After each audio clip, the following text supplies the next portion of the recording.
माननीय प्रधानमंत्री माननीय मोदी जी,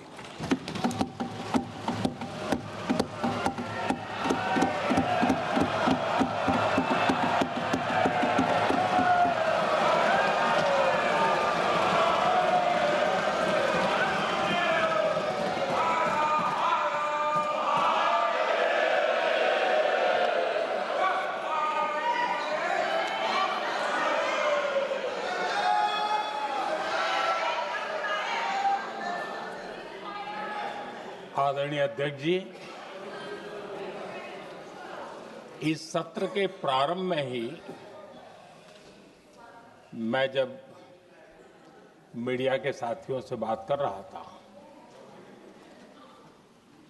तब मैंने सभी माननीय सांसदों को अपील करते हुए एक बात का उल्लेख किया था।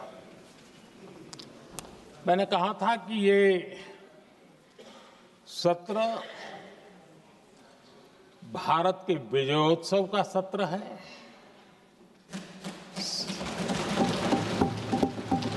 संसद का ये सत्र भारत के गौरवगान का सत्र है।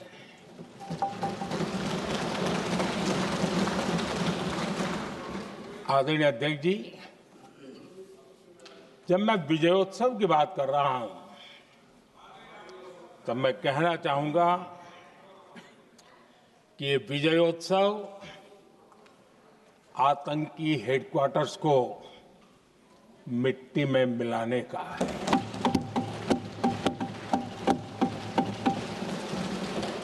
जब मैं विजयोत्सव कहता हूं, तो ये विजयोत्सव सिंदूर की सौगंध पूरा करने का है।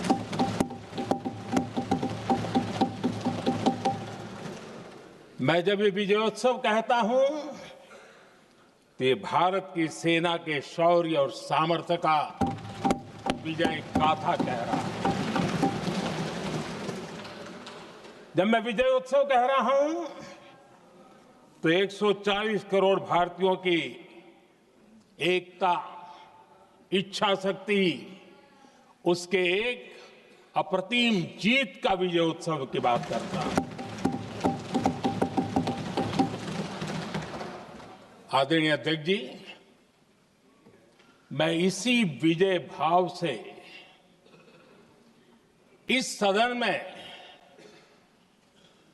भारत का पक्ष रखने के लिए खड़ा हुआ।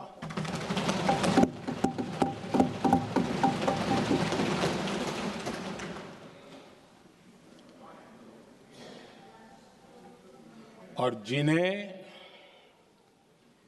भारत का पक्ष नहीं दिखता है, उन्हें मैं आईना दिखाने के लिए खड़ा हुआ।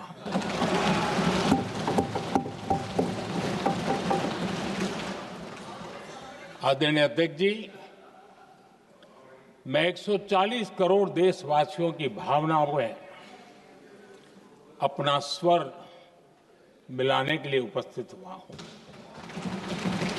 ये 140 करोड़ देशवासियों की भावना के जो गूंज है, जिस सदन में सुनाई दी है, मैं उसे अपना एक स्वर मिलाने खड़ा हुआ। आदरणीय अध्यक्ष जी, ऑपरेशन सिंदूर के दरमियान जिस प्रकार से देश के लोगों ने मेरा साथ दिया, मुझे आशीर्वाद दिए, देश की जनता मुझ पर कर्ज है। मैं देशवासियों का आभार व्यक्त करता हूं। मैं देशवासियों का अभिनंदन करता हूं। आदरणीय अध्यक्ष जी, 22 अप्रैल को पहलगाम में जिस प्रकार की क्रूर घटना घटी, जिस प्रकार आतंकवादियों ने निर्दोष लोगों को उनका धर्म पूछ पूछ करके गोलियां मारी, ये क्रूरता की पराकाष्ठा थी। भारत को हिंसा की आग में झोंकने का ये सुविचारित प्रयास था। भारत में दंगे फैलाने की ये साजिश थी। मैं आज देशवासियों का धन्यवाद करता हूं कि देश ने एकता के साथ उस साजिश को नाकाम कर दिया।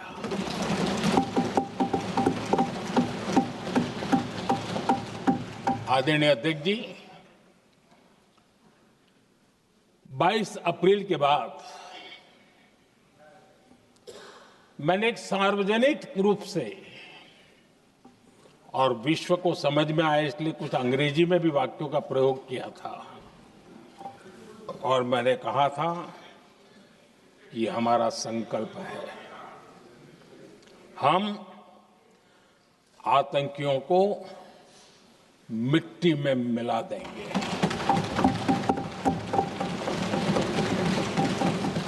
और मैंने सार्वजनिक रूप से कहा था, सजा उनके आकाओं को भी होगी और कल्पना से भी बड़ी सजा मिलेगी।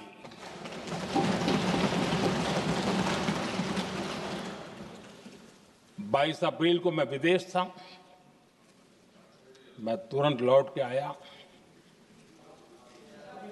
और आने के तुरंत बाद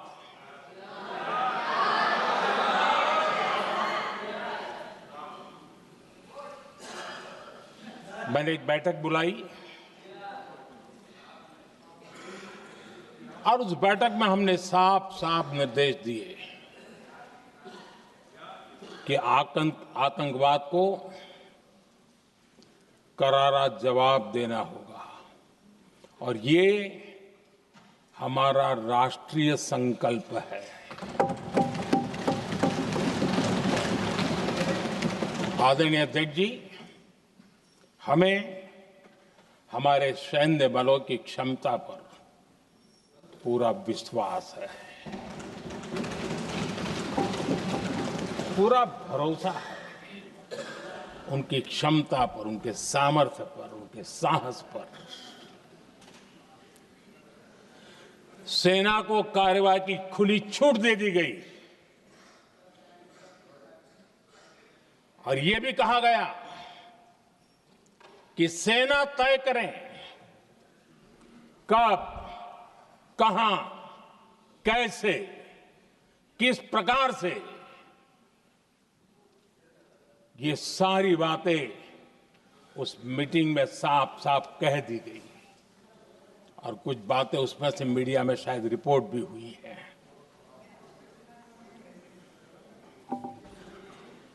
हमें गर्व है आतंकियों को वो सजा दी और सजा ऐसी है कि आज भी आतंक के उन आकाओं की नींद उड़ी हुई है।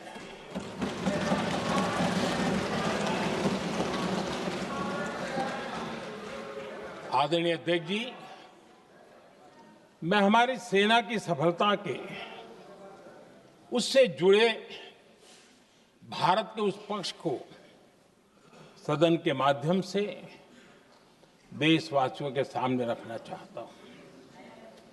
पहला पक्ष, पहलगाम हमले के बाद से ही पाकिस्तानी सेना को अंदाजा लग चुका था कि भारत कोई बड़ी कार्रवाई करेगा। उनके तरफ से न्यूक्लियर की धमकियों के भी बयान आना शुरू हो चुके थे। भारत ने 6 मई रात और 7 मई सुबह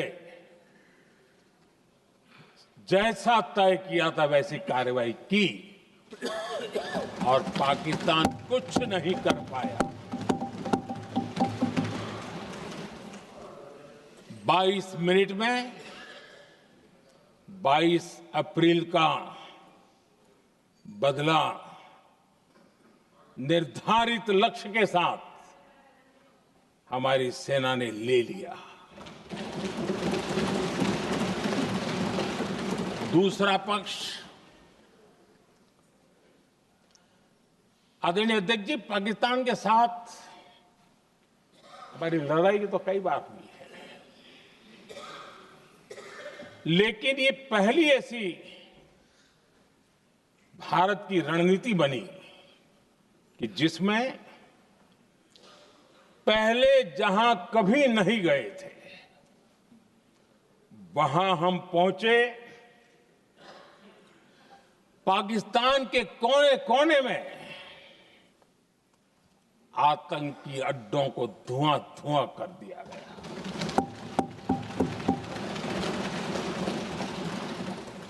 आतंक के गढ़ कोई सोच नहीं सकता कि वहां तक कोई जा सकता है।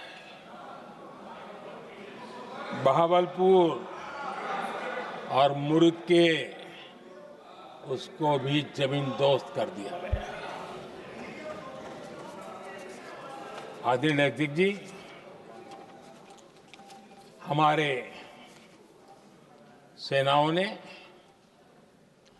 आतंकी अड्डों को तबाह कर दिया। तीसरा पक्ष, पाकिस्तान की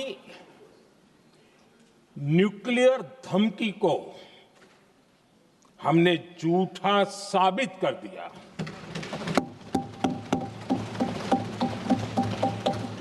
भारत ने सिद्ध कर दिया कि न्यूक्लियर ब्लैकमेलिंग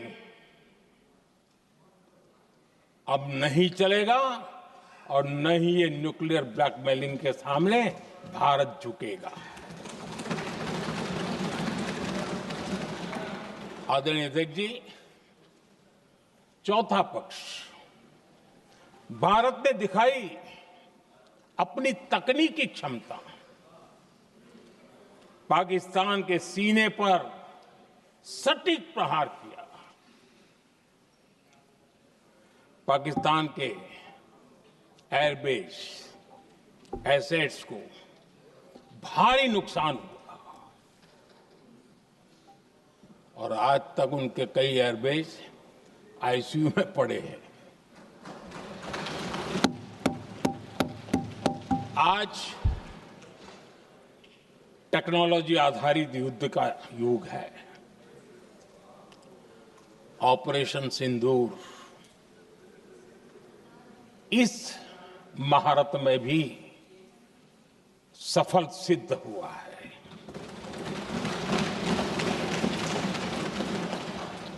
अगर पिछले 10 साल में जो हमने तैयारियां की हैं वो न की होती तो इस तकनीक के युग में हमारा कितना नुकसान हो सकता था, इसका हम अंदाज लगा सकते हैं।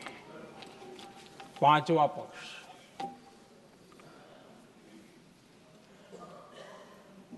ऑपरेशन सिंदूर के दरमियान पहली बार हुआ जब आत्मनिर्भर भारत की ताकत को दुनिया ने पहचाना। Made in India drone, made in India missile ने पाकिस्तान के हथियारों की पोल खोल करके रख दी।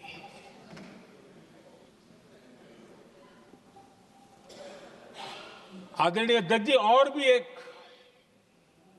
महत्वपूर्ण काम जो हुआ है, वैसे जब राजीव गांधी जी थे उस समय उनके जो एक डिफेंस का काम देखने वाले एमओएस थे, उन्होंने जब मैंने सीडीएस की घोषणा की तो वो बहुत प्रसन्न होकर के मुझे मिलने आए थे और बहुत बहुत प्रसन्न थे वो। इस समय ऑपरेशन में नेवी, आर्मी, एयरफोर्स, तीनों सेनाओं का जॉइंट एक्शन, इसके बीच की सिनर्जी, इसने पाकिस्तान के छक्के छुड़ा दिए।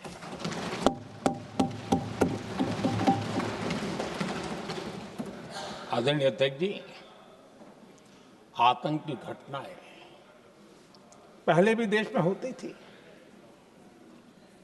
लेकिन पहले आतंकवादियों के मास्टरमाइंड निश्चिंत होते थे और वो आगे की तैयारी में लगे रहते थे, उनको पता था कुछ नहीं होगा। लेकिन अब स्थिति बदल गई है।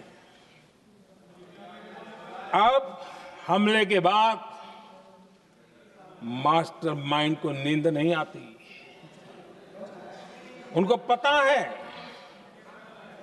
कि भारत आएगा और मार के जाएगा।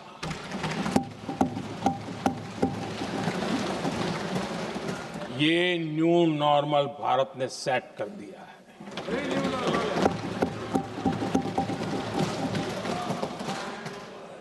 आदरणीय अध्यक्ष जी, दुनिया ने देख लिया कि हमारी कार्यवाही का दायरा कितना बड़ा, स्केल कितना बड़ा।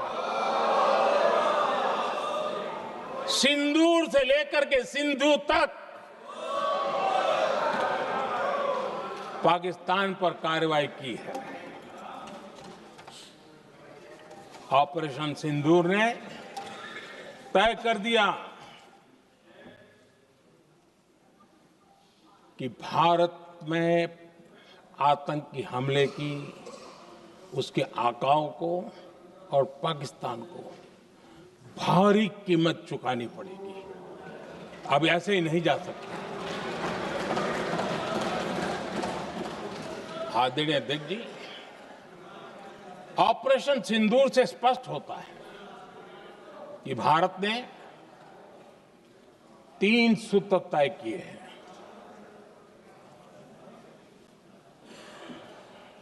अगर भारत पर आतंकी हमला हुआ तो हम अपने तरीके से, अपनी शर्तों पर, अपने समय पर जवाब दे करके रहेंगे।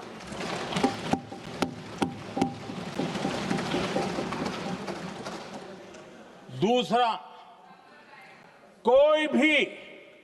कोई भी न्यूक्लियर ब्लैकमेल अब नहीं चलेगा।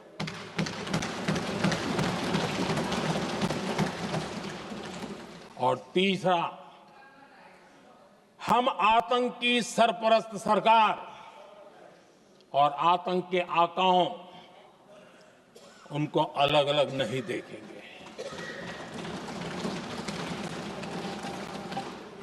आदरणीय अध्यक्ष जी,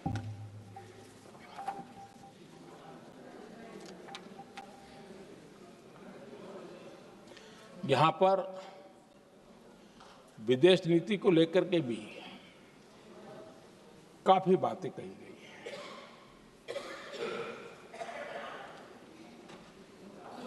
दुनिया के समर्थन को लेकर के भी काफी बातें कही गई हैं। मैं आज सदन में कुछ बातें पूरी स्पष्टता से कह रहा हूं। दुनिया में किसी भी देश ने भारत को अपनी सुरक्षा में कार्रवाई करने से रोका नहीं है।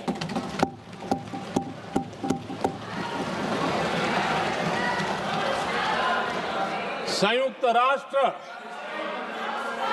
193 कंट्रीज,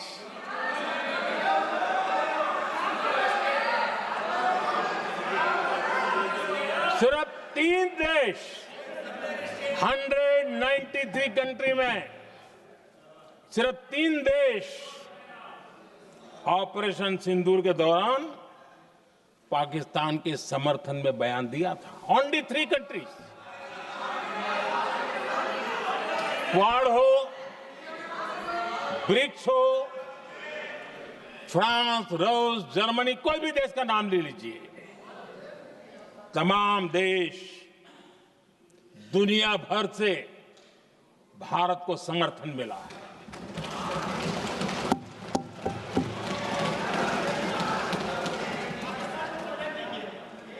आदरणीय अध्यक्ष जी, दुनिया का समर्थन तो मिला, दुनिया के देशों का समर्थन मिला, माननीय है, लेकिन ये दुर्भाग्य है कि मेरे देश के वीरों के पराक्रम को कांग्रेस का समर्थन नहीं।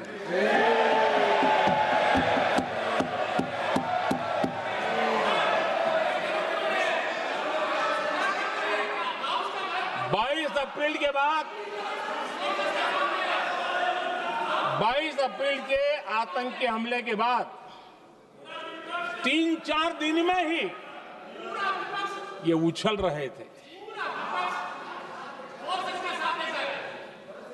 और कहना शुरू कर दिया,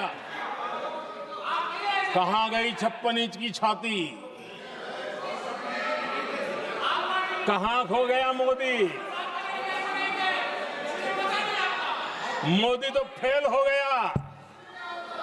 क्या मजा ले रहे थे, उनको लगता है वाह बाजी मार ली। उनको पहलगाम के निर्दोष लोगों की हत्या में भी वो अपनी राजनीति तराशते थे।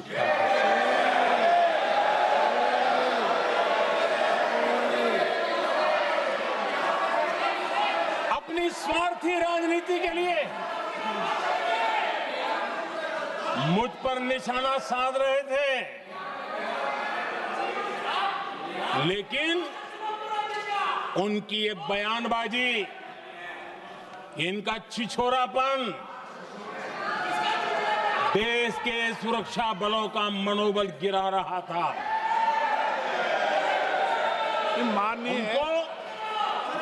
माननीय प्रतिपक्ष के नेता, एक मिनट, प्रतिपक्ष के नेता आपकी बात सबने ध्यान से सुनी। आप बेटे कांग्रेस कर रहे हैं और कुछ नेताओं को पीछे से, ये उचित नहीं है आपके लिए। न भारत के सामर्थ्य पर भरोसा है और न ही भारत की सेनाओं पर, इसलिए वो लगातार ऑपरेशन सिंदूर पर सवाल उठा रहे हैं। ऐसा करके आप लोग मीडिया में हेडलाइंस तो ले सकते हैं, लेकिन देशवासियों के दिलों में जगह नहीं बना सकते।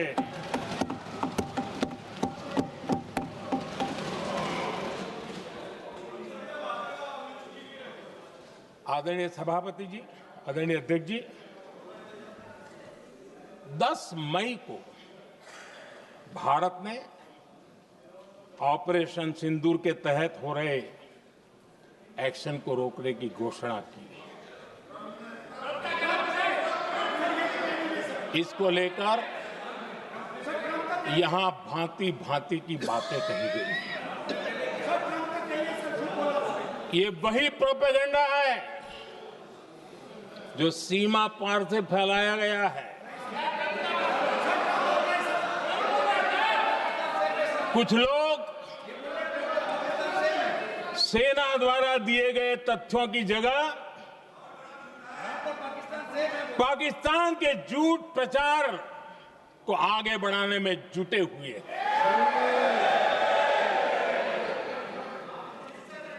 जबकि भारत का रुख हमेशा स्पष्ट रहा है। आदरणीय अध्यक्ष जी, कुछ चीजें मैं जरा स्मरण भी कराना चाहता हूं। जब सर्जिकल स्ट्राइक हुआ,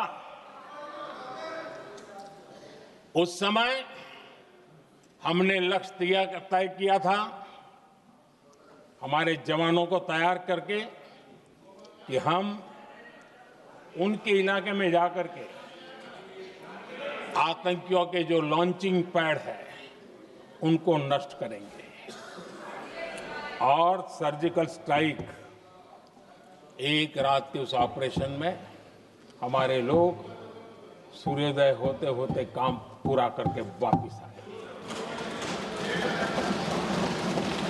लक्ष्य निर्धारित था कि ये करना है।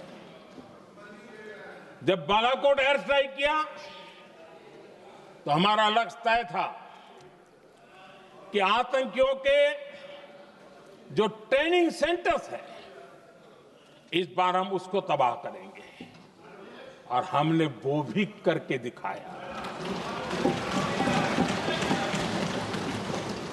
ऑपरेशन सिंदूर के समय हमारा लक्ष्य तय था, और हमारा लक्ष्य था कि आतंक के जो एपी सेंटर है और पहलगाम के आतंकियों को जहां से पुरजोश योजना बनी, ट्रेनिंग मिली, व्यवस्था मिली, उस पर हमला करेंगे। हमने उनके नाभि पर हमला कर दिया।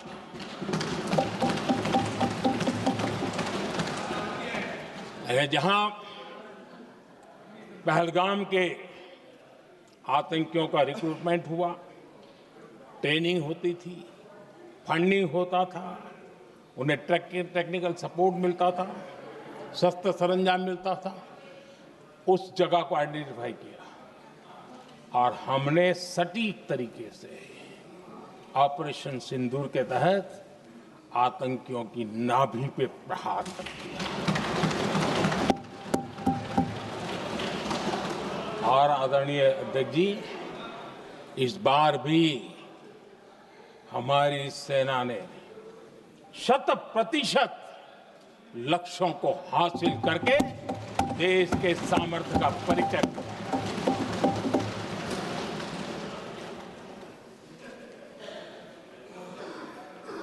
कुछ लोग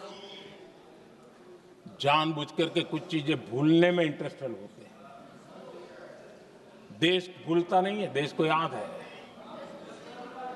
6 रात और 7 मई सुबह ऑपरेशन हुआ था, और 7 मई को सुबह भारत ने प्रेस कॉन्फ्रेंस हमारी सेना ने की, और इस प्रेस कॉन्फ्रेंस में भारत ने स्पष्ट कर दिया था, और पहले दिन से क्लियर था कि हमारा लक्ष्य है आतंकियों के आका, आतंकियों की जो व्यवस्थाएं जहां से होती है वो, और उनके अड्डे, उनको हम ध्वस्त करना चाहते थे।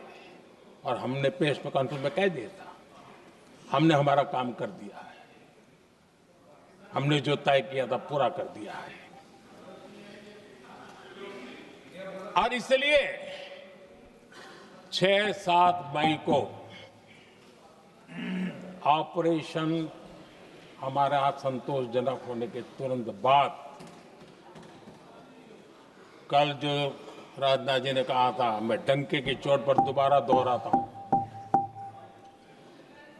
भारत की सेना ने पाकिस्तान की सेना को चंद मिनटों में बता दिया कि हमारा ये लक्ष्य था, हमने ये लक्ष्य पूरा कर दिया है, ताकि उनको पता चले और हमें भी पता चले कि उनके दिल दिमाग में क्या चलता है।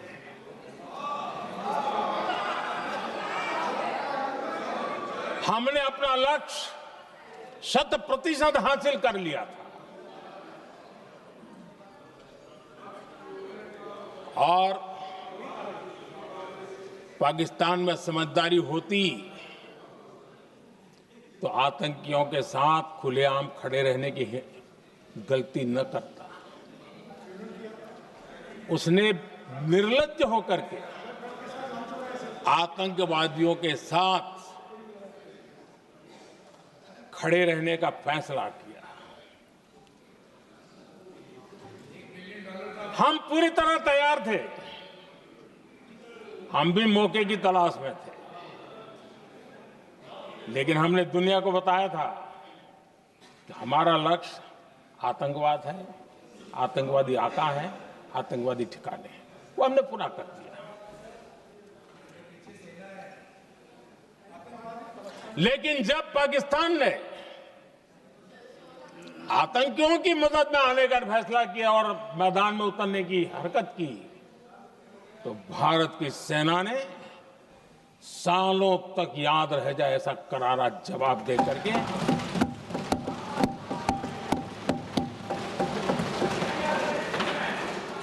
9 मई की मध्य रात्रि और 10 मई की एक प्रकार से सुबह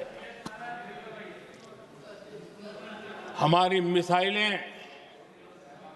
उन्होंने पाकिस्तान के हर कोने में प्रचंड प्रहार किया, जिसकी पाकिस्तान ने कभी कल्पना नहीं की थी और पाकिस्तान को घुटनों पर आने के लिए मजबूर कर दिया।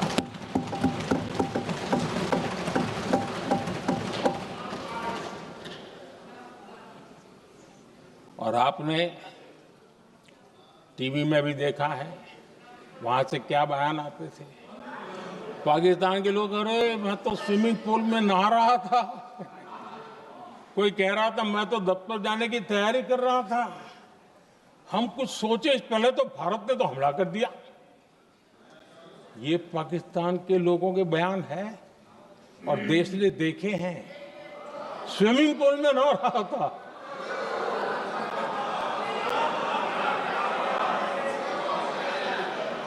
और जब इतना कड़ा प्रहार हुआ,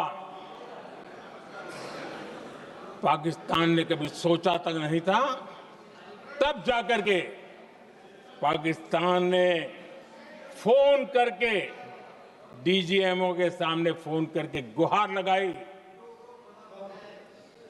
बस करो, बहुत मारा, अब ज्यादा मार झेलने की ताकत नहीं है, प्लीज हमला रोक दो। ये पाकिस्तान के डीजीएमओ का फोन था।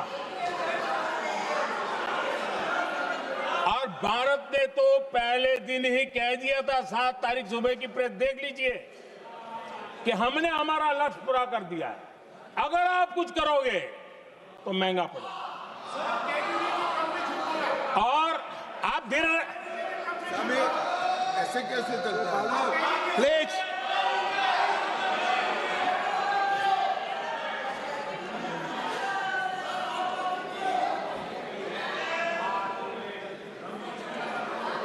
मैं आज दोबारा कह रहा हूं, ये भारत की स्पष्ट नीति थी, सुविचारित नीति थी, सेना के साथ मिलकर के तय की हुई नीति थी, और वे ये थी कि हम आतंक, उनके आका, उनके ठिकाने, ये हमारा लक्ष्य है।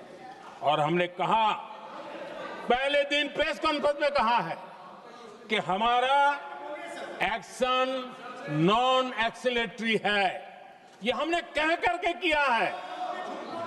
और इसके लिए साथियों हमने हमला रोका। अध्यक्ष जी, दुनिया के किसी भी नेता ने भारत के ऑपरेशन रोकने के लिए नहीं कहा।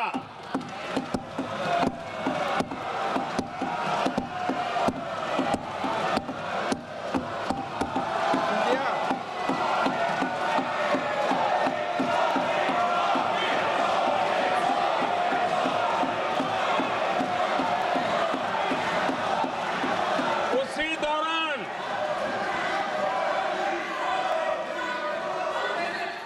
9 तारीख को रात को अमेरिका के उपराष्ट्रपति जी ने मुझसे बात करने का प्रयास किया। वो घंटे भर कोशिश कर रहे थे, लेकिन मेरी सेना के साथ मीटिंग चल रही थी, तो मैंने उनका फोन उठा नहीं पाया। बाद में मैंने उनको कॉल बैक किया। मैंने कहा कि आपका फोन था, 3-4 बार आपका फोन आ गया, क्या है? तो अमेरिका के उपराष्ट्रपति जी ने मुझे फोन पे बताया कि पाकिस्तान बहुत बड़ा हमला करने वाला है, ये उन्होंने मुझे बताया। मेरा जो जवाब था, जिनको समझ नहीं आता है उनको तो नहीं आएगा।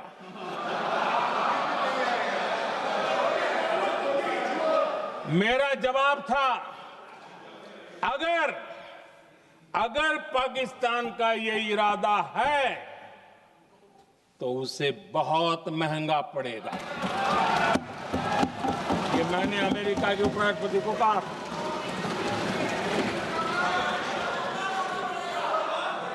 अगर पाकिस्तान हमला करेगा तो हम बड़ा हमला कर करके जवाब देंगे। ये मेरा जवाब था। और आगे मेरा एक वाक्य था, मैंने कहा था हम गोली का जवाब गोले से देंगे। ये 9 तारीख रात की बात है और 9 रात में और 10 सुबह हमने पाकिस्तान को सैन्य शक्ति को तहस नहस कर दिया था। और यही हमारा जवाब था, यही हमारा जज्बा था। और आज पाकिस्तान भी भली भांति जान गया है कि भारत का हर जवाब पहले से ज्यादा तगड़ा होता है।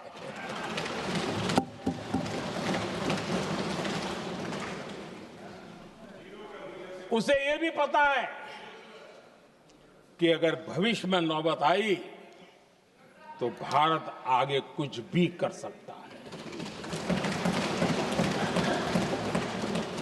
और इसलिए मैं फिर से लोकतंत्र के इस मंदिर में दोहराना चाहता हूं,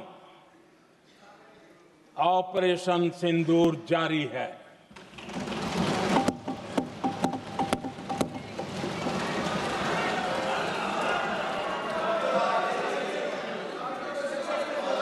पाकिस्तान ने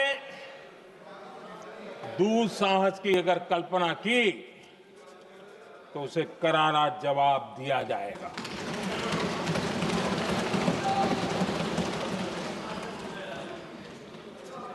आदरणीय अध्यक्ष जी, आज का भारत आत्मविश्वास से भरा हुआ है। आज का भारत आत्मनिर्भरता के मंत्र को लेकर के पूरी शक्ति के साथ तेज गति से आगे बढ़ रहा है। देश देख रहा है भारत आत्मनिर्भर बनता जा रहा है। लेकिन देश ये भी देख रहा है कि एक तरफ तो भारत आत्मनिर्भरता की ओर तेज गति से आगे बढ़ रहा है, लेकिन कांग्रेस मुद्दों के लिए पाकिस्तान पर निर्भर होती जा रही है।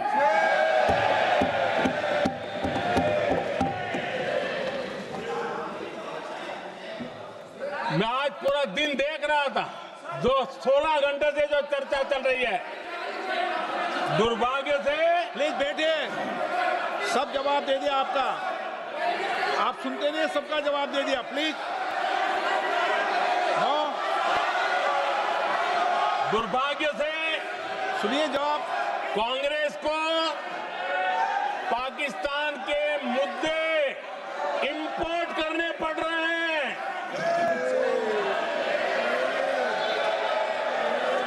आदरणीय अध्यक्ष जी, आज के वॉरफेयर में इंफॉर्मेशन और नैरेटिव्स की प्लीज बैठिए। बहुत बड़ी भूमिका है।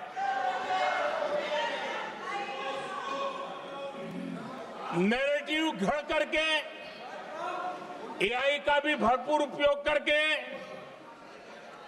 सेनाओं के मनोबल को कमजोर करने के खेल भी खेले जाते हैं। जनता के अंदर अविश्वास पैदा करने के भी भरपूर प्रयास होते हैं। दुर्भाग्य से कांग्रेस और उसके सहयोगी पाकिस्तान के ऐसे ही प्रपंच के प्रवक्ता बन चुके हैं।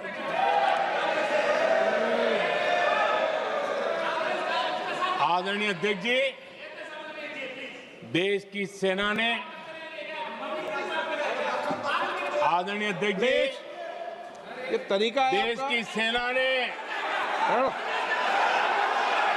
बैठिए बैठिए। देश की भाई, सेना ने सुनते रहे। सर्जिकल स्ट्राइक की।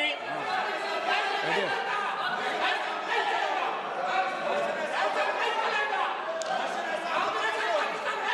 जब बैठो बैठिए बैठिए।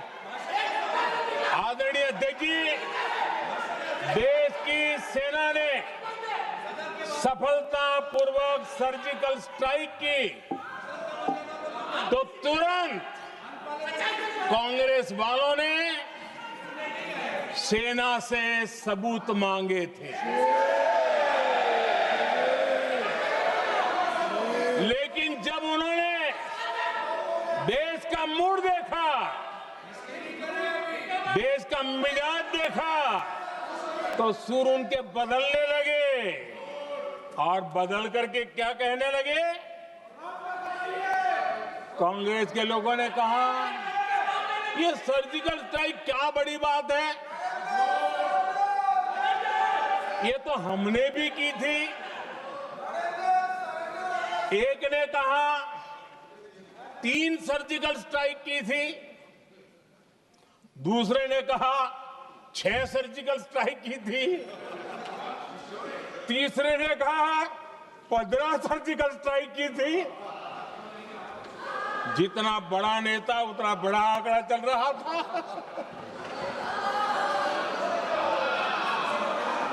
आदरणीय अध्यक्ष जी, इसके बाद बालाकोट में सेना ने एयर स्ट्राइक की। अब एयर स्ट्राइक तो ऐसी थी कि वो कुछ कह नहीं सकते थे, इसलिए ये तो नहीं कहा कि भाई हमने भी की थी। उसमें तो उन्होंने समझदारी दिखाई, लेकिन फोटो मांगने लगे। एयर स्ट्राइक हुई तो फोटो दिखाओ, क्या कहां गिरा, क्या तोड़ा, कितना तोड़ा, कितने मरे, बस यही पूछते रहे। पाकिस्तान भी यही पूछता था, ये भी यही पूछते थे। इतना ही नहीं, आदरणीय अध्यक्ष जी, जब पायलट अभिनंदन पकड़े गए तो पाकिस्तान में तो खुशी का माहौल होना स्वाभाविक था कि उनके हाथ में भारत की सेना का एक पायलट उनके हाथ लगा था। लेकिन यहां पर भी कुछ लोग थे जो कानों कानों में कह रहे थे, अब मोदी फंसा, अब अभिनंदन वहां आए, मोदी ला करके दिखा दे, अब देखते हैं मोदी क्या करता है। आज डंके की चोट पर अभिनंदन वापिस आए।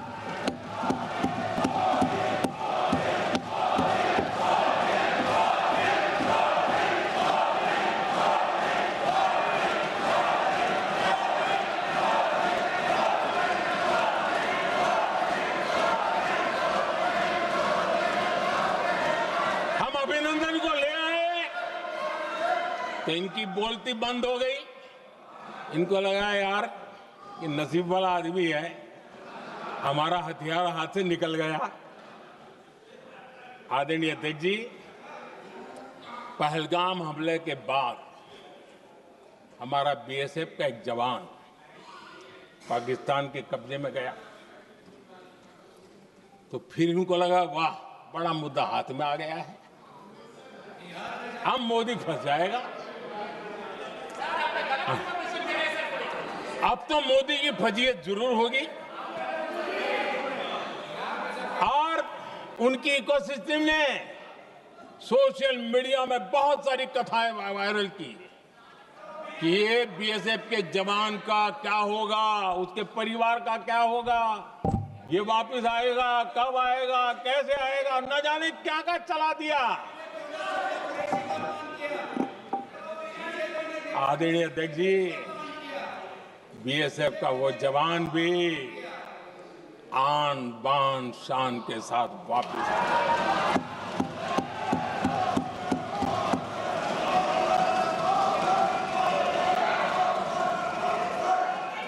आतंकवादी रो रहे हैं, आतंकवादियों के आका रो रहे हैं, और उनको रोते देखकर यहां भी कुछ लोग रो रहे हैं।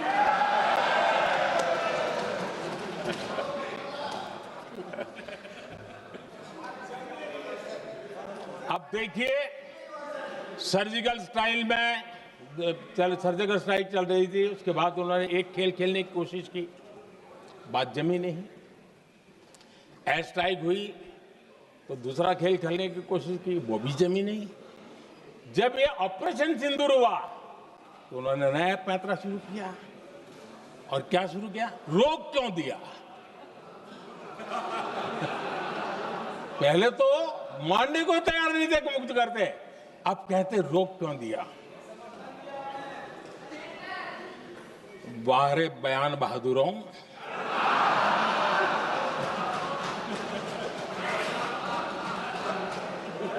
आपको विरोध का कोई न कोई बहाना चाहिए, और इसलिए सिर्फ मैं नहीं, पूरा देश आप पर हंस रहा है।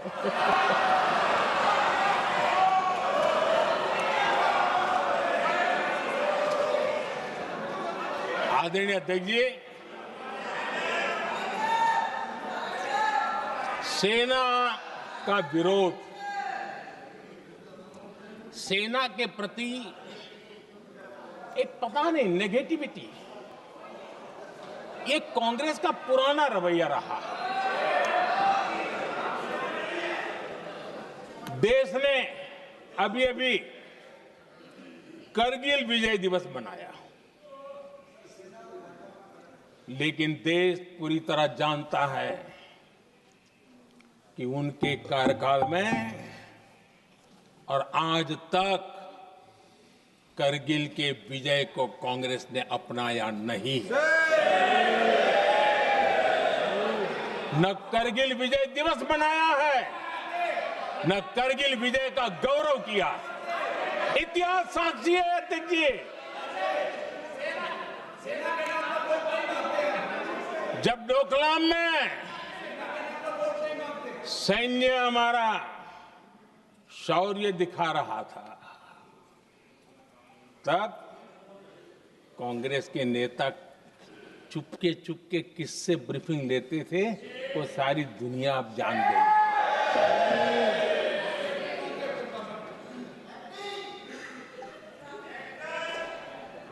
आप निकाल दीजिए पाकिस्तान के सारे बयान, और यहां हमारा विरोध करने वाले लोगों के बयान, फुल स्टॉप कॉमा के साथ एक है। क्या कहेंगे इसको? और बुरा लगता है सच बोलते हैं तो। पाकिस्तान के साथ सुर में सुर मिला दिया जाता है। आदरणीय अध्यक्ष जी, देश हैरान है, कांग्रेस ने पाकिस्तान को क्लीन चिट दे दी है।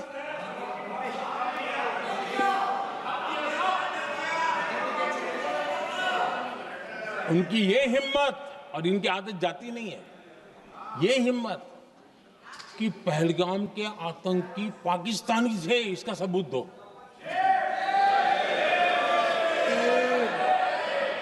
क्या कह रहे हो तुम लोग? तो कौन सा तरीका है? और यही मांग पाकिस्तान कर रहा है जो कांग्रेस कर रही है। और आदरणीय अध्यक्ष जी, आज जब सबूतों की कोई कमी नहीं है, सब कुछ आंखों के सामने दिखता है, तब ये हालत है। अगर ये सबूत ना होते तो क्या करते ये लोग, आप बताइए। आदरणीय अध्यक्ष जी,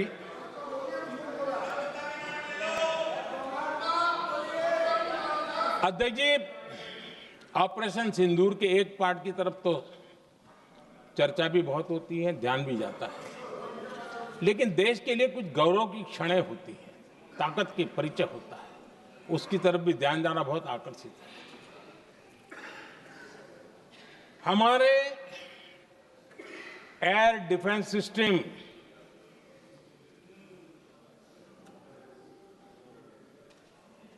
दुनिया में इसकी चर्चा है। हमारे एयर डिफेंस सिस्टम ने पाकिस्तान की मिसाइल और ड्रोन्स उसको तिनके की तरफ बिखेर दिया था।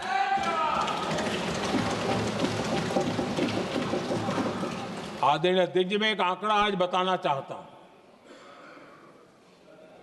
पूरा देश गर्व से भर जाएगा। कुछ लोगों का क्या होगा मैं नहीं जानता, पूरा देश गर्व से भर जाएगा। 9 मई को पाकिस्तान ने करीब 1000 मिसाइलों और आर्म ड्रोन्स के भारत पर बहुत बड़ा हमला करने की कोशिश की। 1000 ये मिसाइलें भारत के किसी भी हिस्से पर गिरती तो वहां भयंकर तबाही मचती, लेकिन 1000 मिसाइल्स और ड्रोन्स को भारत ने आसमान में ही चूर चूर कर दिया।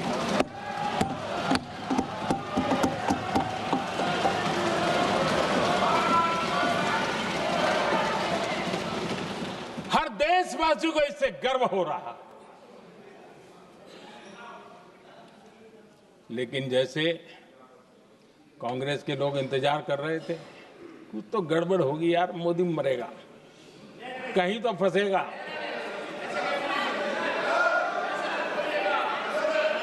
पाकिस्तान ने आदमपुर एयरबेस पर हमले का झूठ फैलाया, उस झूठ को बेचने की भरपूर कोशिश की, पूरी ताकत लगा दी। मैं अगले ही दिन आदमपुर पहुंचा और खुद जाकर के उनके झूठ को मैंने बेनकाब कर दिया। तब जाकर के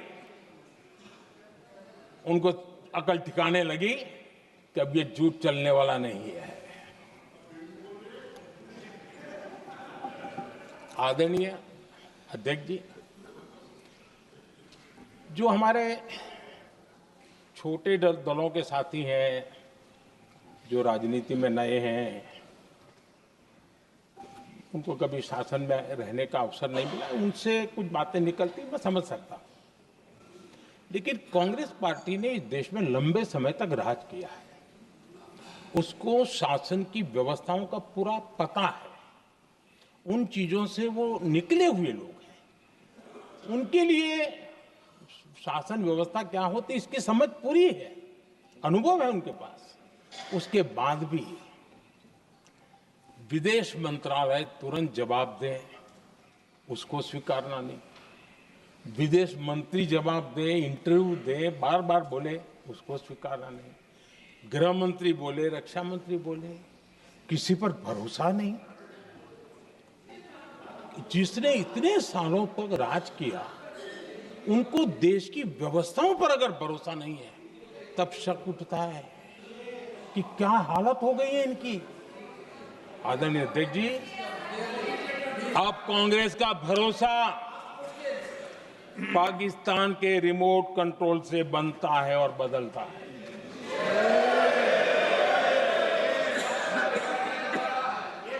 आदरणीय अध्यक्ष जी, एक बिल्कुल कांग्रेस के नए सदस्य, यानी उनको तो क्षमा करनी चाहिए, नए सदस्य को क्या कहेंगे, लेकिन कांग्रेस के आका जो उनको लिख करके देते हैं और उनसे बुलवाते हैं, खुद में हिम्मत नहीं है, उनसे बुलवाते हैं कि ऑपरेशन सिंदूर ये तो तमाशा था, ये आतंकवादियों ने जिन 26 लोगों को मौत के घाट उतारा था ना, उस भयंकर क्रूर घटना पर ये तेजाब छिड़कने वाला पाप है। तमाशा कहते हो? आपकी असहमति हो सकती है, और ये कांग्रेस के नेता बुलवाते हैं।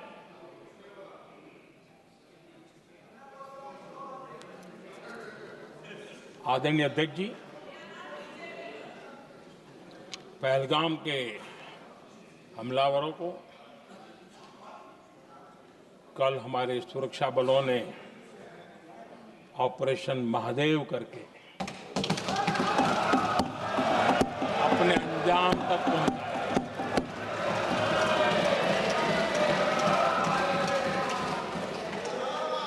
लेकिन मैं हैरान हूं कि यहां ठहाके लगा के पूछा गया कि आखिर ये कल ही क्यों हुआ।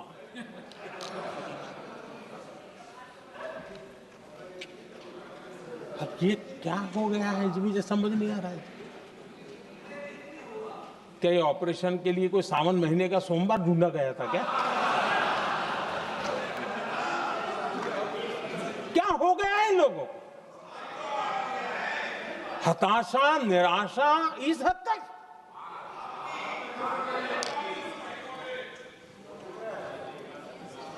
और देखिए मजा, पिछले कई सप्ताह से हाँ ऑपरेशन सिंदूर हो गया तो ठीक है, पहलगाम के आतंकियों का क्या हुआ, पहलगाम के आतंकियों का। अब हुआ तो कल क्यों हुआ?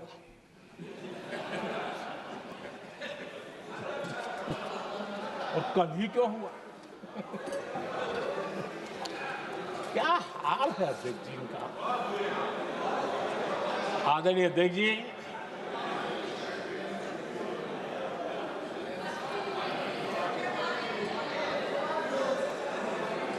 आदरणीय अध्यक्ष जी, शास्त्रों में कहा गया है, हमारे शास्त्रों में कहा गया है, शस्त्रेण रक्षिते राष्ट्रे, शस्त्रेण रक्षिते राष्ट्रे शास्त्र चर्चा प्रवर्तते। अर्थात जब राष्ट्र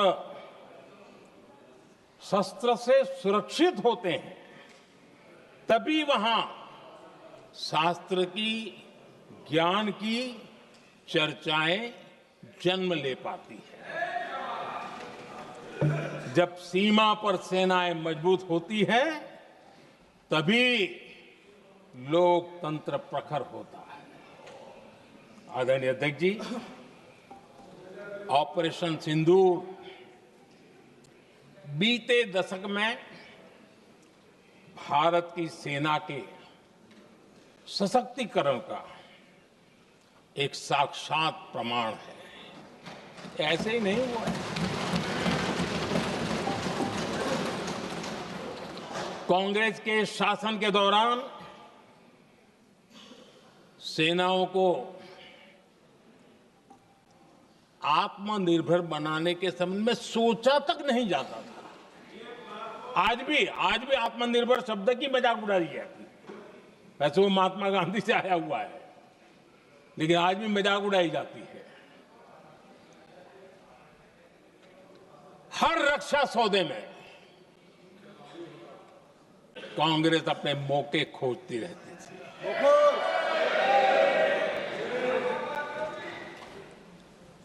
छोटे छोटे हथियारों को लिए विदेशों पर निर्भरता, ये इनका कार्यकाल रहा है। Bullet proof jacket, night vision camera तक नहीं होते थे, और लंबा लिस्ट है। जीप से शुरू होता है, बफो, हेलीकॉप्टर, हर चीज के साथ घोटाला जुड़ा हुआ है। आदरणीय अध्यक्ष जी, हमारी सेनाओं को आधुनिक हथियारों के लिए दशकों तक इंतजार करना पड़ा। आजादी के पहले, और इतिहास गवाह, एक जमाना था जब डिफेंस मैन्युफैक्चरिंग में भारत का आवाज सुनाई देती थी। जिस समय तलवारों से लड़ा जाता था ना, तब भी तलवारें भारत की श्रेष्ठ मानी जाती थी। हम डिफेंस के इक्विपमेंट में आगे थे। लेकिन आजादी के बाद जो एक मजबूत डिफेंस इक्विपमेंट मैन्युफैक्चरिंग का हमारा दायरा था, जो हमारा पूरा इकोसिस्टम था, उसको सोच समझ करके तबाह कर दिया गया, उसको दुर्बल किया गया।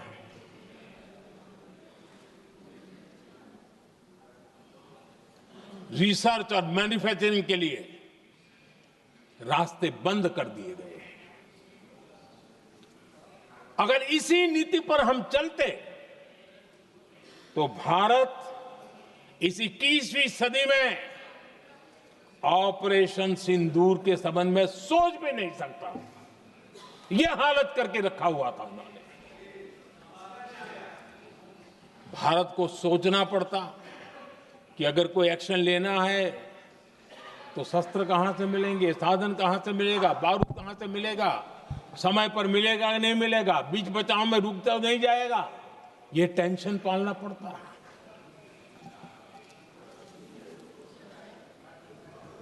आदरणीय अध्यक्ष जी, बीते एक दशक में मेक इन इंडिया हथियार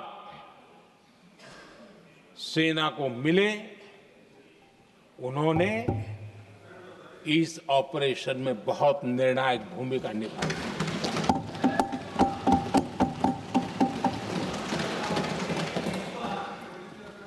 आदरणीय अध्यक्ष जी, एक दशक पहले भारत के लोगों ने संकल्प लिया, हमारा देश सशक्त, आत्मनिर्भर और आधुनिक राष्ट्र बने। रक्षा, सुरक्षा, हर क्षेत्र में बदलाव के लिए एक के बाद एक ठोस कदम उठाए गए, सीरीज ऑफ रिफॉर्म्स किए गए और देश में सेना में जो रिफॉर्म्स हुए हैं, जो आजादी के बाद पहली बार हुए। चीफ ऑफ डिफेंस स्टाफ की नियुक्ति, ये विचार कोई नया नहीं था, दुनिया में प्रयोग भी चलते हैं, भारत में निर्णय नहीं होते थे। हमने, ये बहुत बड़ा रिफॉर्म था, हमने किया और बहुत ही, मैं हमारी तीनों सेनाओं का अभिनंदन करता हूं कि इस व्यवस्था को उन्होंने दिल से सहयोग किया है, दिल से स्वीकार किया है। सबसे बड़ी ताकत ज्वाइंटनेस और इंटीग्रेशन की इस समय नेवी हो, एयरफोर्स हो, आर्मी हो, ये इंटीग्रेशन और ज्वाइंटनेस ने हमारी ताकत को अनेक गुना बढ़ा दिया और उसका परिणाम भी हमें नजर में आया है, ये हमने करके देखा है। सरकार की जो डिफेंस प्रोडक्शन की कंपनियां थी, उसमें हमने रिफॉर्म किए। शुरुआत में वहां पर आग लगाना, आंदोलन करवाना, हड़तालें करवाने के खेल चल रहे थे, अभी भी बंद नहीं हुए हैं, लेकिन देश हित को सर्वोपरि मान करके उन डिफेंस इंडस्ट्री के हमारे जो लोग थे सरकारी व्यवस्था में, उन्होंने इसको मन से लिया, रिफॉर्म को स्वीकार किया और वो भी आज बहुत प्रोडक्टिव बन गए। इतना ही नहीं, हमने प्राइवेट सेक्टर के लिए भी डिफेंस के दरवाजे खोल दिए हैं और आज भारत का प्राइवेट सेक्टर आगे आ रहा है।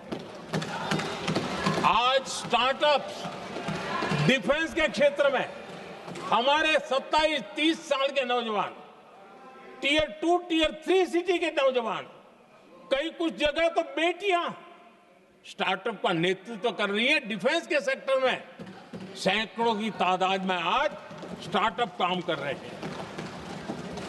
ड्रोन्स, एक प्रकार से मैं कह सकता हूं, ड्रोन्स की जितनी भी एक्टिविटी हमारे देश में हो रही है, शायद एवरेज 30-35 की उम्र होगी जो लोग कर रहे हैं, सारे लोग, और सैकड़ों की तादाद में कर रहे हैं।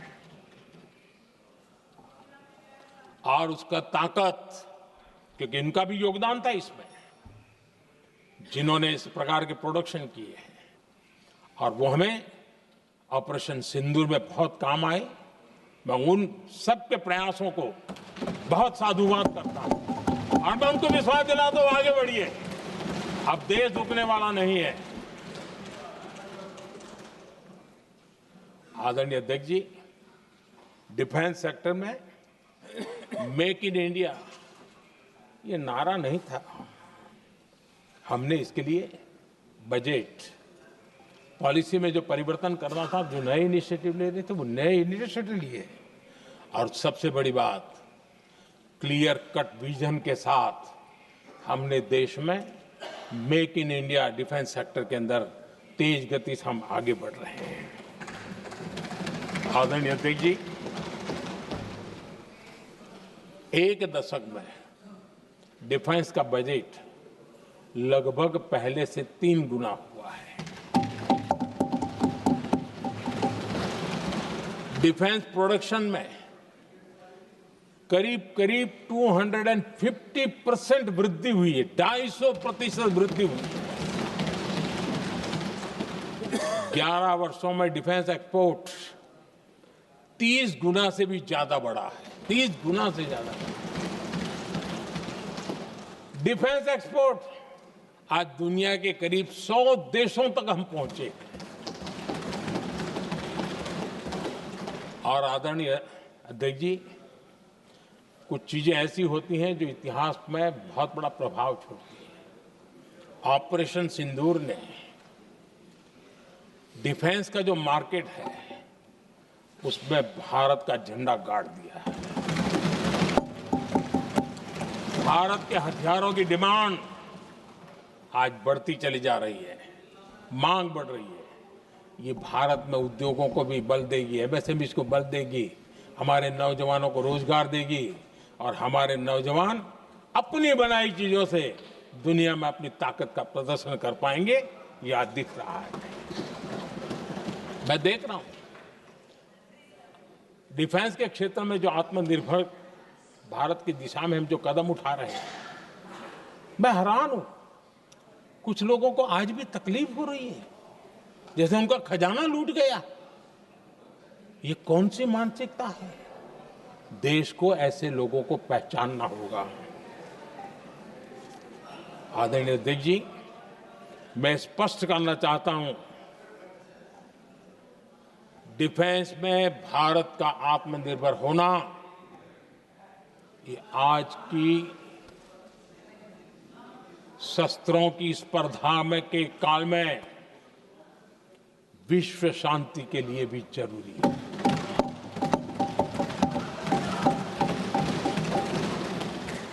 मैं पहले भी कह चुका हूं, भारत युद्ध का नहीं, बुद्ध का देश है। हम समृद्धि, शांति चाहते हैं, लेकिन हम ये कभी न भूले कि समृद्धि का और शांति का रास्ता शक्ति से ही गुजरता है।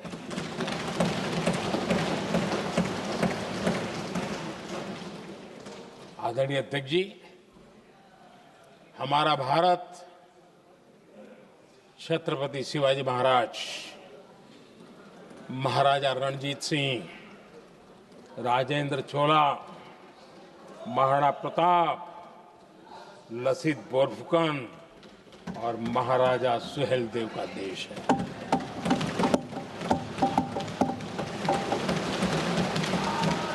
आदरणीय अध्यक्ष जी, हम विकास और शांति के लिए सामरिक सामर्थ्य पर भी फोकस करते हैं।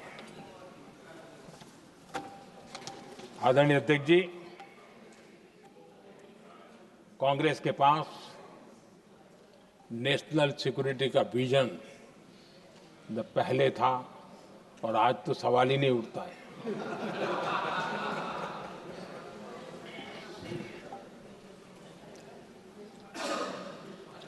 कांग्रेस ने हमेशा नेशनल सिक्योरिटी पर समझौता किया। आज जो लोग पूछ रहे हैं पीओके को वापस क्यों नहीं लिया? वैसे ये सवाल मुझे ही पूछ सकते हैं और किसको पूछ सकते हैं?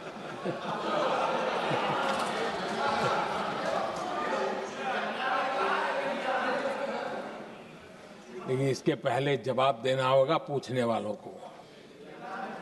किसकी सरकार ने पीओके पर पाकिस्तान को कब्जा करने का अवसर दिया? जवाब साफ है, जवाब साफ है।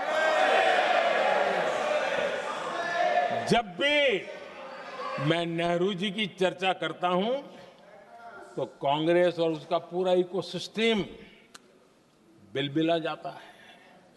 पता नहीं क्या है। आदरणीय अध्यक्ष जी, हम एक शेर सुना करते थे, मुझे ज्यादा इसका ज्ञान तो नहीं है लेकिन सुनते थे। लम्हों ने खता की और सदियों ने सजा पाई। आजादी के बाद से ही जो फैसले लिए गए उनकी सजा आज तक देश भुगत रहा है।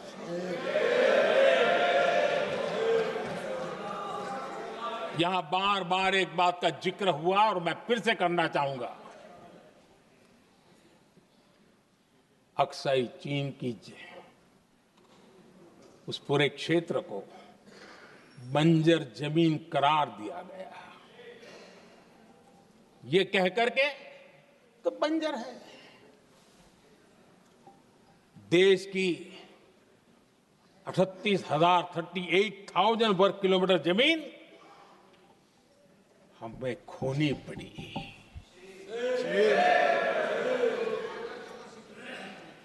आदरणीय अध्यक्ष जी, मैं जानता हूं मेरी कुछ बातें चुभने वाली है। 1962 और 1963 के बीच कांग्रेस के नेता जम्मू कश्मीर के पूंछ, उरी, नीलम वैली और किशनगंगा को छोड़ देने का प्रस्ताव रख रहे थे। भारत की भूमि, आदरणीय अध्यक्ष जी, और वो भी लाइन ऑफ पीस के नाम पर किया जा रहा था। 1966 रण ऑफ कच्छ पर इन्हीं लोगों ने मध्यस्थता स्वीकार की। ये था उनका राष्ट्रीय सुरक्षा का विजन। एक बार फिर उन्होंने भारत का करीब 800 वर्ग किलोमीटर क्षेत्र पाकिस्तान को सौंप दिया, जिसमें छड़बेट भी शामिल है, कि कहीं उसको छड़ाबेट भी कहते हैं। 1965 की जंग में हाजीपीर पास को हमारी सेना ने वापस जीत लिया था, लेकिन कांग्रेस ने उसे फिर लौटा दिया। 1971 पाकिस्तान के 93,000 फौजी हमारे पास बंदी थे। पाकिस्तान का हजारों वर्ग किलोमीटर एरिया हमारी सेना ने कब्जा किया था। हम बहुत कुछ कर सकते थे, विजय की स्थिति में थे। उस दौरान अगर थोड़ी सा विजन होता, थोड़ी सी समझ होती, तो पीओके वापस लेने का निर्णय हो सकता। वो मौका था, वो मौका भी छोड़ दिया गया।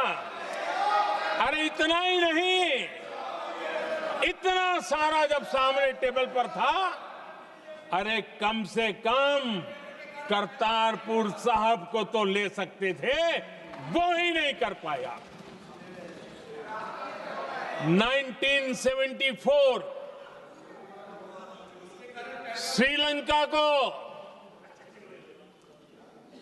कच्चथीवू द्वीप को गिफ्ट कर दिया गया।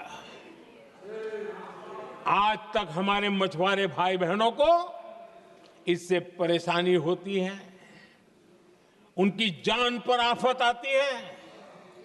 क्या गुनाह था तमिलनाडु के मेरे फिशरमैन भाई बहनों का कि आपने उनका हक छीन लिया और दूसरों को गिफ्ट कर दिया?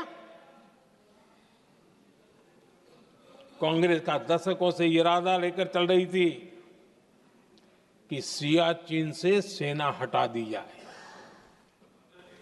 आदरणीय अध्यक्ष जी, 2014 में देश ने इनको मौका नहीं दिया, वरना आज सियाचिन भी हमारे पास नहीं होता।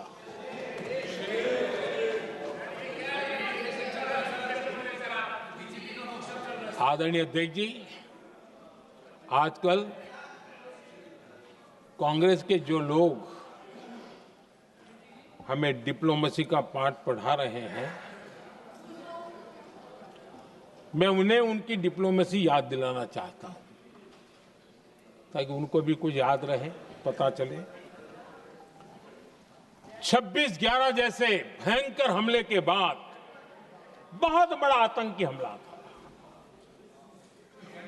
कांग्रेस का पाकिस्तान से प्रेम नहीं रुका।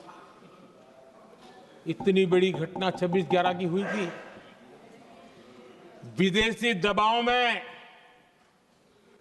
हमले के कुछ हफ्तों के भीतर ही कांग्रेस सरकार ने पाकिस्तान से बातचीत शुरू कर दी। आदरणीय अध्यक्ष जी, कांग्रेस सरकार ने 26/11 की इतनी बड़ी घटना के बाद भी एक भी डिप्लोमेट को भारत से बाहर निकालने की हिम्मत नहीं की। छोड़ो इधर, एक वीजा तक कैंसिल नहीं किया, एक वीजा तक कैंसिल नहीं कर पाए थे। देश पर पाकिस्तानी स्पॉन्सर बड़े बड़े हमले होते गए, लेकिन यूपीए सरकार ने पाकिस्तान को मोस्ट फेवर्ड नेशन का दर्जा देकर रखा था। वो कभी वापस नहीं लिया था। एक तरफ देश मुंबई के हमले का लिए न्याय मांग रहा था, दूसरी तरफ कांग्रेस पाकिस्तान के साथ व्यापार करने में लगी थी।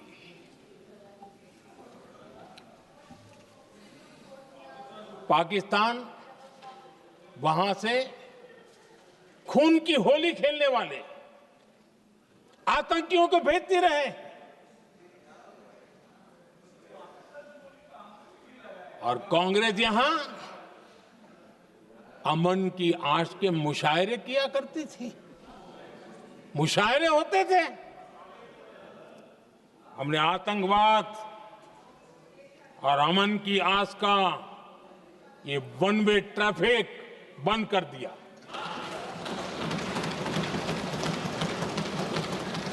हमने पाकिस्तान का MFN का दर्जा रद्द किया, वीजा बंद किया।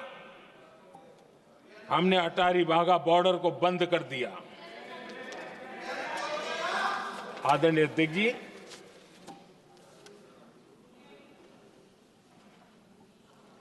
भारत के हितों को गिरवी रख देना ये कांग्रेस की पार्टी की पुरानी आदत है। इसका सबसे बड़ा उदाहरण सिंधु जल समझौता है। सिंधु जल समझौता किसने किया?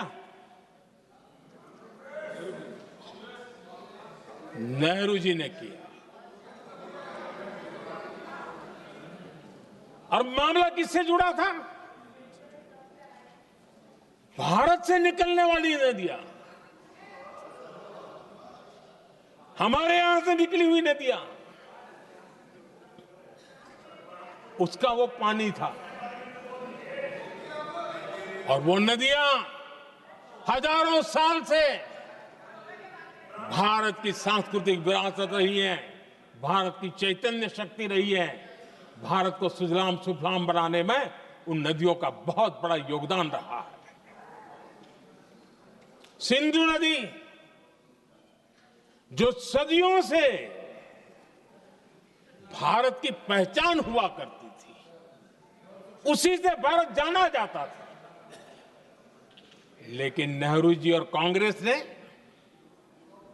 सिंधु और झेलम जैसी नदियों पर विवाद के लिए पंचायत किसको दी? वर्ल्ड बैंक को दी। वर्ल्ड बैंक फैसला करे क्या कर रहा है, नदी हमारी, पानी हमारा।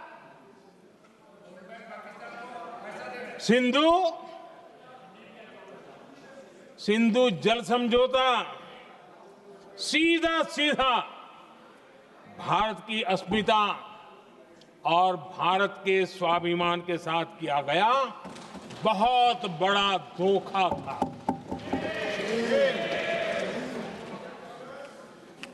आदरणीय अध्यक्ष जी, आज के देश के युवा ये बात सुनते होंगे तो उनको भी आश्चर्य होगा कि ऐसे लोग थे हमारे देश का काम करते थे। नेहरू जी ने इस ट्रीटी करी और क्या किया? ये जो पानी था, जो नदियां थी, जो भारत से निकल रही थी, उन्होंने 80% पानी पाकिस्तान को देने के लिए वो राजी हो गए। और इतना बड़ा हिंदुस्तान, उसको सिर्फ 20% पानी। कोई मुझे समझाए भाई ये कौन सी बुद्धिमानी थी,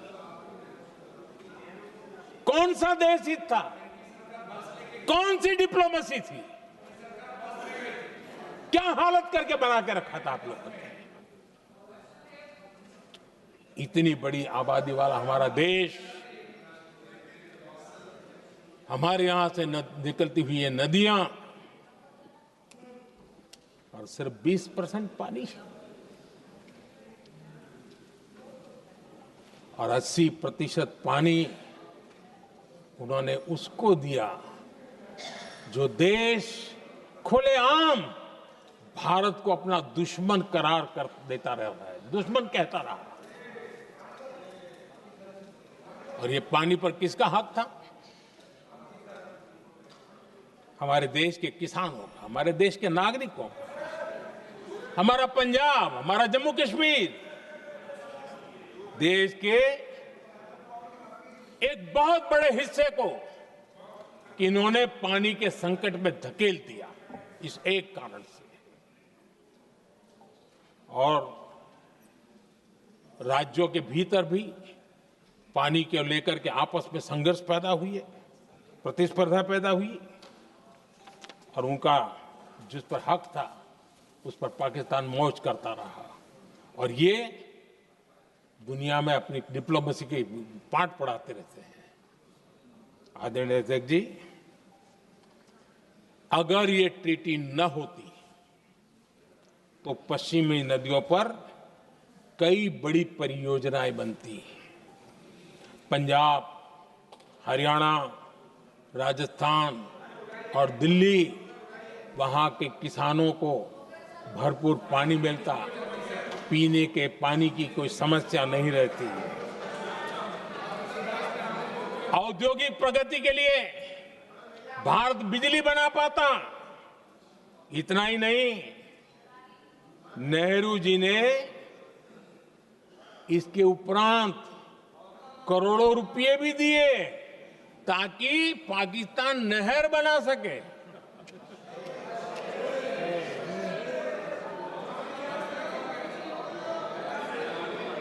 आदरणीय अध्यक्ष जी, इससे भी बड़ी बात, देश चौंक जाएगा। ये चीजें छिपाई गई है, दबा दी गई है। कहीं भी बांध बनता है तो उसमें एक मैकेनिज्म होता है उसकी सफाई का, डीसिल्टिंग का। उसमें जो मिट्टी भर जाती है, बाकी घास वगैरह आकर के भर जाता है, तो उसकी कैपेसिटी कम होती है, तो उसकी सफाई के लिए यानी इनबिल्ट व्यवस्था होती है। नेहरू जी ने पाकिस्तान के कहने पर यह शर्त स्वीकार की है कि इन बांध में जो मिट्टी आएगी, कूड़ा कचरा आएगा और बांध भर जाएगा, इसकी सफाई नहीं कर सकते, डिसिल्टिंग नहीं कर सकते हैं। बांध हमारे यहां, पानी हमारा, लेकिन निर्णय पाकिस्तान का कि आप डिसिल्टिंग नहीं कर सकते। इतना ही नहीं, जब इस बार मैं डिटेल में गया तो एक बांध तो ऐसा है कि जहां ये डिसिल्टिंग के लिए जो गेट होता है ना, उसको वेल्डिंग कर दिया गया है ताकि कोई गलती से भी खोल करके वो मिट्टी को निकाल ना दे। पाकिस्तान ने नेहरू जी से लिखवा दिया था कि भारत बिना पाकिस्तान की मर्जी अपने बांधों में जमा होने वाली मिट्टी साफ नहीं करेगा, डिसिल्टिंग नहीं करेगा। ये समझौता देश के खिलाफ था और बाद में नेहरू जी को भी ये गलती माननी पड़ी। इस समझौते में निरंजन दास गुलाटी करके एक सज्जन उसमें जुड़े हुए थे। उन्होंने एक किताब लिखी है। उस किताब में उन्होंने लिखा है कि फरवरी 1961 में नेहरू ने उनसे कहा था, गुलाटी, मुझे उम्मीद थी कि यह समझौता अन्य समस्याओं के समाधान का रास्ता खोलेगा, लेकिन हम वहीं हैं जहां पहले थे। ये नेहरू जी ने कहा। नेहरू जी केवल तत्कालिक प्रभाव देख पा रहे थे, इसलिए उन्होंने कहा कि हम वहीं के वहीं हैं, लेकिन सच्चाई ये कि इस एग्रीमेंट के कारण देश बहुत पिछड़ गया, देश बहुत पीछे चल गया और देश का बहुत नुकसान हुआ। हमारे किसानों को नुकसान हुआ, हमारी खेती को नुकसान हुआ। और नेहरू जी उस डिप्लोमेसी को जानते थे जिसमें किसान का कोई वजूद ही नहीं था। यह हाल करके रखा था उन्होंने। आदरणीय अध्यक्ष जी, पाकिस्तान आगे दशकों तक भारत के साथ युद्ध और छद्म युद्ध, प्रॉक्सी वॉर करता ही रहा,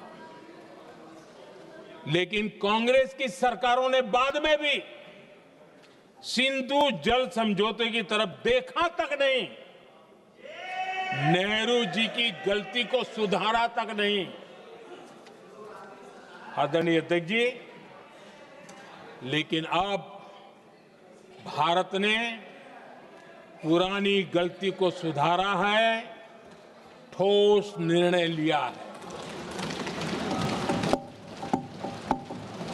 भारत ने नेहरू जी द्वारा किए गई बहुत बड़ी ब्लंडर, सिंधु जल समझौते को देश हित में, किसानों के हित में एबेंस में रख दिया है। देश का अहित करने वाला ये समझौता अब इस रूप में आगे नहीं चल सकता। भारत ने तय कर दिया है, खून और पानी साथ साथ नहीं बह सकते।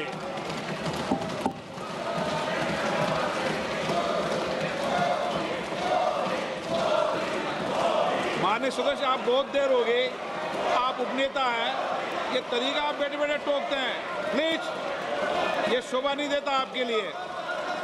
बैठिए बैठिए बैठिए आदरणीय, बैठिए, शोभा नहीं देता आपका। अध्यक्ष जी, आप उपनेता, अपनी मर्यादा बना के रखें। चलिए बैठिए। वहां बैठे साथी आतंकवाद पर लंबी लंबी बातें करते हैं। जब ये सत्ता में था, जुड़े हुए हैं। जब इनको राज करने का अवसर मिला था, तब देश का हाल क्या है, क्या रहा था, वो आज भी देश भूला नहीं है। 2014 से पहले देश में असुरक्षा का जो माहौल था, अगर वो आज याद भी करे ना, तो लोग सिहर जाते हैं। आदरणीय अध्यक्ष जी, हम सबको याद है, जो नई पीढ़ी के बच्चे हैं उनको पता नहीं है, हम सबको पता है। हर जगह पर अनाउंसमेंट होता था, रेलवे स्टेशन पर जाओ, बस स्टैंड पर जाओ, एयरपोर्ट पर जाओ, बाजार में जाओ, मंदिर में जाओ, कहीं पर भी जाओ, जहां भी भीड़ होती है, कोई भी लावारिस चीज दिखे छूना मत, पुलिस को तुरंत जानकारी देना, वो बम हो सकता है। हम 2014 तक यही सुनते आए थे, ये हालात करके रखा था। देश के कोने कोने में यही हाल था। माहौल ये था कि जैसे कदम कदम पर बम बिछे हैं और खुद को ही नागरिकों ने बचाना है, उन्होंने हाथ ऊपर कर दिए थे, अनाउंस कर दिया। आदरणीय अध्यक्ष जी, कांग्रेस की कमजोर सरकारों के कारण देश को कितनी जानें गंवानी पड़ी, हमें अपनों को खोना पड़ा। आदरणीय अध्यक्ष जी, आतंकवाद पर ये लगाम लगाई जा सकती थी। हमारी सरकार ने 11 साल में ये करके दिखाया, एक बहुत बड़ा सबूत है। 2004 से 14 के बीच जो आतंकी घटनाएं होती थी, उन घटनाओं में बहुत बड़ी कमी आई है। इसलिए देश भी जानना चाहता है, अगर हमारी सरकार आतंकवाद पर नकेल कस सकती है, तो कांग्रेस सरकारों की ऐसी कौन सी मजबूरी थी कि आतंकवाद को फलने फूलने दिया। आदरणीय अध्यक्ष जी, कांग्रेस के राज में आतंकवाद अगर फला फूला है, तो उसका एक बड़ा कारण इनकी तुष्टीकरण की राजनीति है, वोट बैंक की राजनीति है। जब दिल्ली में बाटला हाउस एनकाउंटर हुआ, कांग्रेस के एक बड़ी नेता के आंख में आंसू थे, आतंकवादी मारे गए इसके कारण।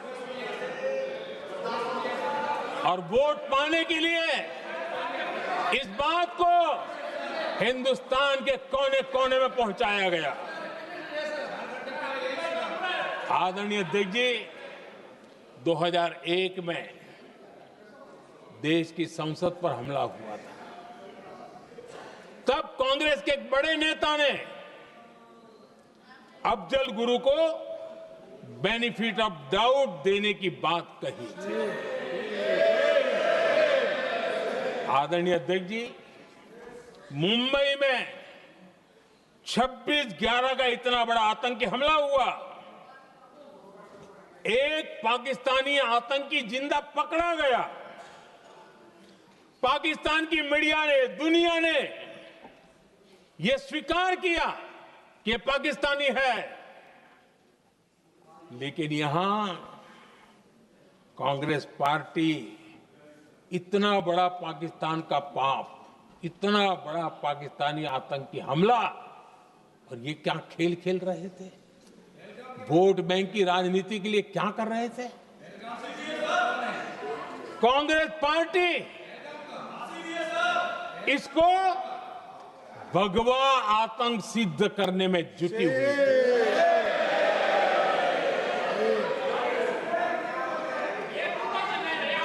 कांग्रेस दुनिया को हिंदू आतंकवाद की थ्योरी बेचने में लगी हुई थी। कांग्रेस के एक नेता ने अमेरिका के बड़े राजनयिक को यहां तक कह दिया था कि लश्कर-ए तोयबा से भी बड़ा खतरा भारत के हिंदू ग्रुप है। यह कहा गया था। तुष्टीकरण के लिए कांग्रेस ने जम्मू कश्मीर में भारत का संविधान, बाबा साहब आंबेडकर का संविधान, उसे जम्मू कश्मीर में पैर नहीं रखने दिए। इन्होंने घुसने नहीं दिया, उसे बाहर रखा। तुष्टीकरण और वोट बैंक की राजनीति के लिए कांग्रेस हमेशा देश की सुरक्षा को बलि चढ़ाती रही। आदरणीय अध्यक्ष जी, तुष्टीकरण के लिए ही कांग्रेस ने आतंकवाद से जुड़े कानूनों को कमजोर किया।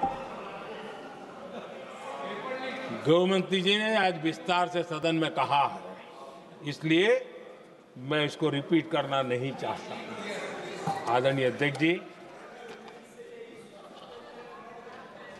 मैंने इस सत्र की शुरुआत में आग्रह किया था, मैंने कहा था कि दल हित में हमारे मत मिले न मिले, दल हित में हमारे मत मिले न मिले, देश हित में हमारे मन जरूर मिलने चाहिए। पहलगाम की विभीषिका ने हमें गहरे घाव दिए हैं,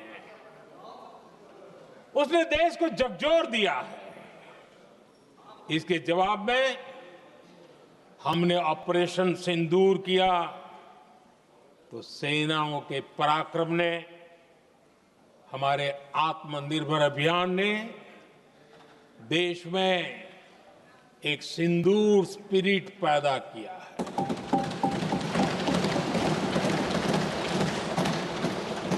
ये सिंदूर स्पिरिट हमने तब भी देखी जब दुनिया भर में हमारे प्रतिनिधि मंडल भारत की बात बताने गए। मैं उन सभी साथियों को बहुत बहुत बधाई देता हूं। आपने बहुत ही प्रभावी ढंग से भारत की बात डंके की चोट पर दुनिया के सामने रखी। लेकिन मुझे दुख इस बात का है, हैरानी भी है, जो खुद को कांग्रेस के बड़े नेता समझते हैं, उनके पेट में दर्द हो रहा है कि भारत का पक्ष दुनिया के सामने क्यों रखा गया है। शायद कुछ नेताओं को सदन में बोलने पर भी पाबंदी लगा दी गई है। आदरणीय अध्यक्ष जी, इस मानसिकता से बाहर निकलने की जरूरत है। कुछ पंक्तियां मेरे मन में आती हैं, मैं अपने भाव व्यक्त करना चाहता हूं। आदरणीय अध्यक्ष जी, करो चर्चा और इतनी करो, करो चर्चा और इतनी करो कि दुश्मन दहशत से दहल उठे। दुश्मन दहशत से दहल उठे। रहे ध्यान बस इतना ही, रहे ध्यान बस इतना ही, मान सिंदूर और सेना का प्रश्नों में भी अटल रहे। हमला मां भारती पर हुआ अगर, तो प्रचंड प्रहार करना होगा। दुश्मन जहां भी बैठा हो, हमें भारत के लिए ही जीना होगा।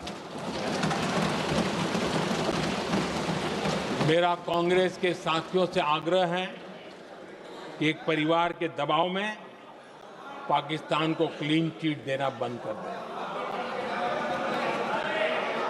जो देश की विजय की क्षण है, कांग्रेस उसे देश के उपहास का क्षण न बनाए। कांग्रेस अपनी गलती सुधारें। मैं आज सदन में फिर स्पष्ट करना चाहता हूं, अब भारत आतंक की नर्सरी में ही आतंकियों को मिट्टी में मिलाएगा।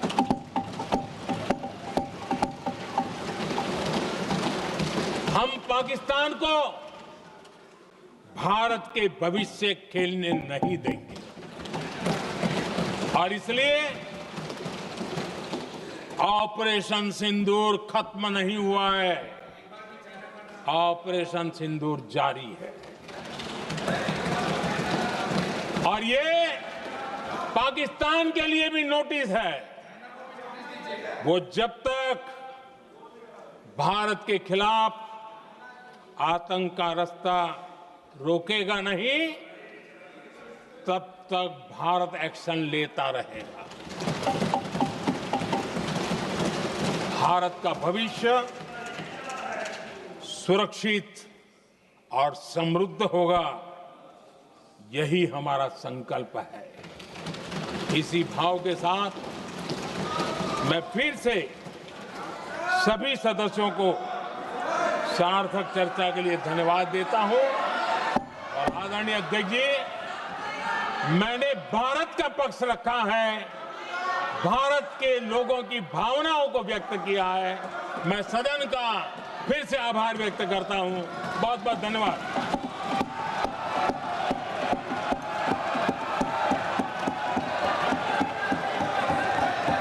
सभा की कार्रवाई बुधवार दिनांक 30 जुलाई 2025 को प्राप्त 11 बजे तक के लिए स्थगित की जाती है।